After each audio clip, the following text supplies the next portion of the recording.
Death threats sent to Patagonia students, coaches and teachers have rocked that tiny town.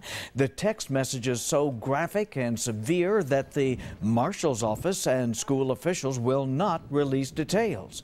The threats were sent through social media using anonymous apps such as Pinger Text. 9 on Your Side's Valerie Cavazos traveled to Patagonia and joins us with more. The target, a middle school girl. The threats? Well, the superintendent described them as scary and shocking, nothing like they've ever seen. Texts that threatened physical harm. 100 elementary and middle school students, 80 high school students on one campus in what the superintendent described as the middle of nowhere. Here, everybody knows your name. Yes, small town, it happens, but the idea that our students are so close to one another. They're like brothers and sisters. Shocking, she says, a kid so close can be so cruel. But at the same time, the small number of students will make it easier to track down who's behind the texts.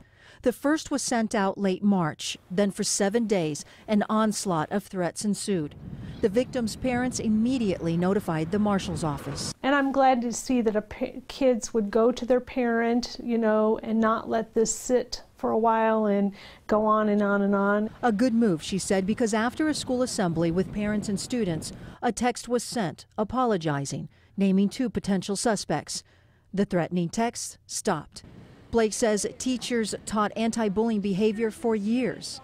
They hear it, but until they experience it, somehow it doesn't seem real to them. Until they're tested and discover themselves the real consequences. The superintendent says she sent letters to parents warning them about the potential dangers of anonymous social media apps.